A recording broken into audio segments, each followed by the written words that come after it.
ইরানের ওপর হামলা করা নিয়ে সিদ্ধান্ত নিতে হিমশিম ডোনাল্ড ট্রাম্প। বাংলাদেশ সীমান্তে দ্বিতীয় বিশ্বযুদ্ধের বিমানঘাঁটি নেটওয়ার্ক ফের চালু করবে ভারত। কে এই ইরফান? ইরানে মাত্র দুদিনের বিচারে মৃত্যুদণ্ডের সাজা হল তার। প্রিয় দর্শক, এতক্ষণ শুনছিলেন সংবাদ শিরোনাম, এখন শুনবেন বিস্তারিত। নিয়মিত বিশ্বের সকল আপডেট সংবাদ এই চ্যানেল থেকে পেতে চ্যানেলটি সাবস্ক্রাইব করে আমাদের সাথেই থাকুন।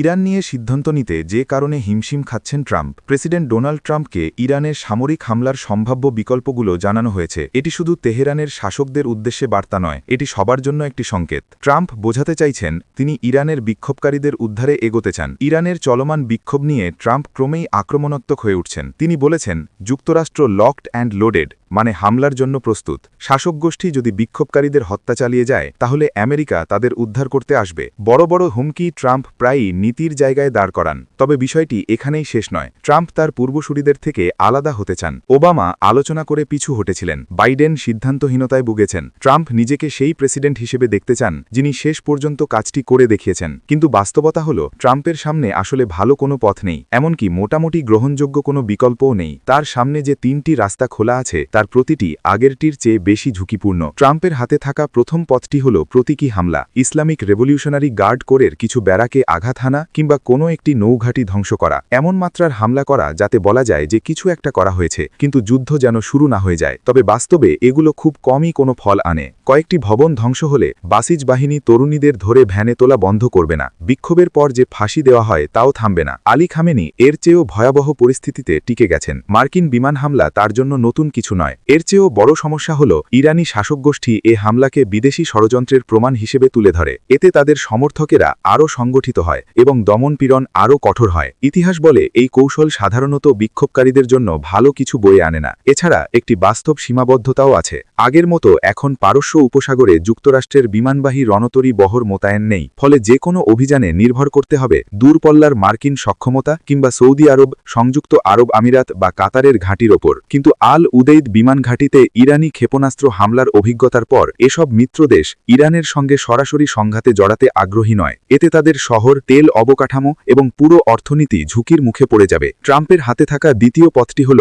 ইরানের শীর্ষ নেতৃত্বকে সরিয়ে দেওয়া। সর্বোচ্চ নেতা আয়াতুল্লাহ খামেনি এবং বিপ্লবী গার্ডের শীর্ষ কমান্ডারদের লক্ষ্য করে হামলা চালানো, শাসক সরিয়ে দেওয়া, ক্ষমতার শূন্যতা তৈরি করা এবং তারপর গণতন্ত্র আপনাতেই বিকশিত হতে দেওয়া। শুনতে এটি আকর্ষণীয়, তবে বাস্তবে এ ধরনের কৌশল খুব কম ক্ষেত্রেই কাজ দেয়। বিক্ষোভকারীরা ইরানে সবচেয়ে সংগঠিত এবং সবচেয়ে সশস্ত্র শক্তি নয়, বরং সেটি হল ইসলামিক রেভলিউশনারি গার্ড কোর। এই বাহিনীতে আনুমানিক 1,90,000 সদস্য রয়েছেন। নেতৃত্বে আঘাত হেলে এই বাহিনী বিলুপ্ত হয়ে যাবে না, বরং একটি ক্ষমতার লড়াই শুরু হবে, যেখানে জেতার সবচেয়ে ভালো অবস্থানে থাকবে এই গার্ডরাই। সবচেয়ে সম্ভাব্য পরিণতি হল একটি মিলিটারি জান্তা, যারা ক্ষমতা দৃঢ়ভাবে কুক্ষিগত করবে, প্রতিদ্বন্দ্বীদের নির্মূল করবে এবং নিজেদের অবস্থান শক্ত করতে ওয়াশিংটনের সঙ্গে আলোচনায় বসবে। বিক্ষোভকারীদের জন্য তা হবে এক নির্মম বিদ্রূপ। তাদের উদ্ধারেই যে হস্তক্ষেপ করা হলো তার ফল হিসেবে দাঁড়াবে এমন এক শাসন ব্যবস্থা যা আগের ধর্মতান্ত্রিক ব্যবস্থার চেয়েও নিষ্ঠুর এবং দমনে আরও দক্ষ। ট্রাম্পের হাতে থাকা তৃতীয় পথটি হল দীর্ঘমেয়াদী মার্কিন অভিযান। পরিকল্পিত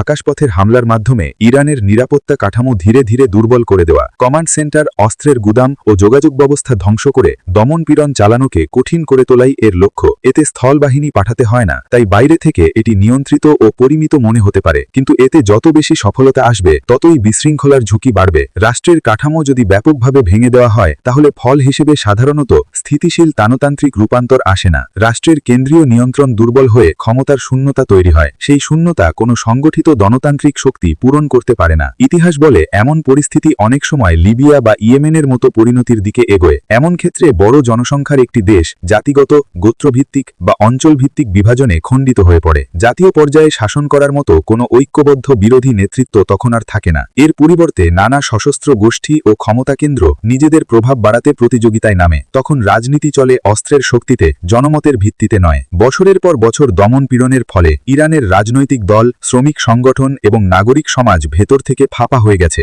সাহসের অভাব নেই, কিন্তু রাষ্ট্র চালানোর মতো প্রস্তুত কাঠামোও নেই। অনেকে ইরানি শাসক গোষ্ঠীকে ঘৃণা করেন, তবে ইরাক, সিরিয়া বা লিবিয়ায় রাষ্ট্র ভেঙে পড়ার পর কি হয়েছিল তারা ভোলেননি। বিশৃঙ্খলার মূল্য কতটা ভয়াবহ ভয়াবহ তারা জানেন। অলংকারময় ভাষা সরিয়ে দিলে বাস্তবতা খুবই সহজ। ট্রাম্প যা প্রতিশ্রুতি দিয়েছেন তা পূরণ করার মতো কোনো কার্যকরী সামরিক বিকল্প নেই। প্রতীকী হামলা খুবই দুর্বল। শীর্ষ নেতৃত্বে আঘাত সামরিক জান্তা কায়েমের ঝুঁকি তৈরি করে, আর দীর্ঘমেয়াদী অভিযান রাষ্ট্র ভেঙে পড়া এবং আঞ্চলিক যুদ্ধের আশঙ্কা বাড়ায়। এর মানে এই নয় যে ট্রাম্প পদক্ষেপ নেবেন না। রাজনৈতিক চাপ এবং নিজের দেওয়া প্রতিশ্রুতির যুক্তি তাকে সামরিক পথে ঠেলে দিতে পারে, কিন্তু যারা আকাশ থেকে নামা মুক্তির স্বপ্ন দেখছেন তারা হতাশ হবেন। ইরানের ভবিষ্যৎ নির্ধারিত হবে ইরানিদের হাতেই, সাহস ও সহনশীলতার এক দীর্ঘ লড়াইয়ের মধ্য দিয়ে। কোনো বাইরের শক্তি সেই লড়াই শর্টকাটে শেষ করে দিতে পারে না। ওয়াশিংটন সীমিতভাবে সাহায্য করতে পারে, কিন্তু ক্রুজ মিসাইল দিয়ে স্বাধীনতা আনা তার পক্ষে সম্ভব নয়।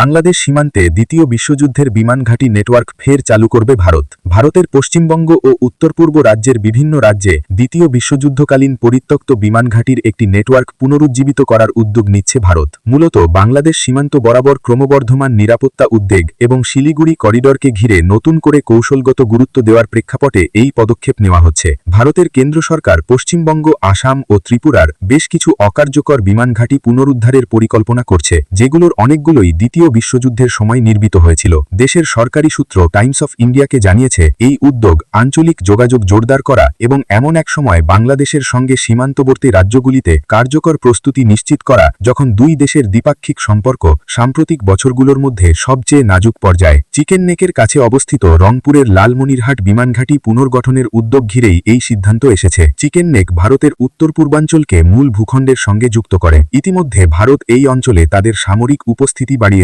পশ্চিমবঙ্গের চোপড়া, বিহারের কিষানগঞ্জ এবং আসামের ধুবড়ী জেলায় লাচিত বরফুকন এলাকায় নতুন সেনা বাঁধি স্থাপন করা হয়েছে। যেসব বিমানঘাঁটি সংস্কারের জন্য চিহ্নিত করা হয়েছে তার মধ্যে রয়েছে জলপাইগুড়ির আমবাড়ি ও পাঙা, দক্ষিণ দিনাজপুরের বালুরঘাট, মালদাহের ঝালঝালিয়া এবং আসামের ধুবড়ী। পশ্চিমবঙ্গের কোচবিহার এবং আসামের কোকরাঝাড় জেলার রূপসী বিমানঘাঁটি ইতিমধ্যে চালু রয়েছে। দ্বিতীয় বিশ্বযুদ্ধের সময় উত্তর পূর্বাঞ্চল জাপানি বাহিনীর বিরুদ্ধে বার্মা, বর্তমান মিয়ানমার অঞ্চলে মিত্রবাহিনীর অভিযানের জন্য একটি গুরুত্বপূর্ণ লজিস্ট ঘাঁটি হিসেবে ব্যবহৃত হয়েছিল। ত্রিপুরা, আসাম ও বাংলায় বহু বিমান ঘাঁটি ছিল, যেগুলি বার্মা অভিযান, চীন বার্মা ভারত থিয়েটার এবং লেডো বা স্টিলওয়ে রোডের মতো সরবরাহ রুটকে সমর্থন দিয়েছিল।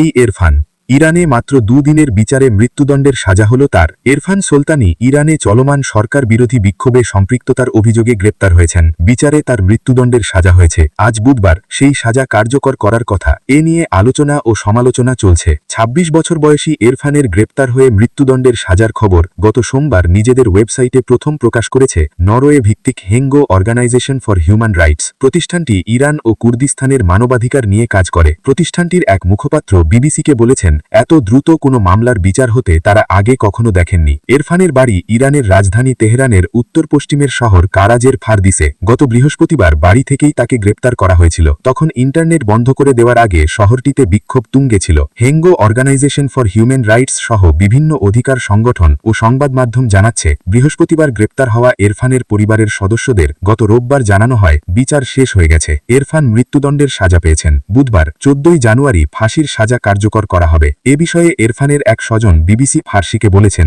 একটি আদালত অত্যন্ত দ্রুততার সঙ্গে এরফানের বিচার করেছেন। মাত্র দুদিনের মধ্যে মৃত্যুদণ্ডের সাজা দেওয়া হয়েছে। তবে ওই স্বজনের নাম পরিচয় প্রকাশ করেনি বিবিসি। সাজা ঘোষণার পর এরফানের সঙ্গে শেষবারের জন্য দেখা করতে পরিবারের সদস্যদের মাত্র ১০ মিনিট সময় দিয়েছে ইরানের সংশ্লিষ্ট কর্তৃপক্ষ।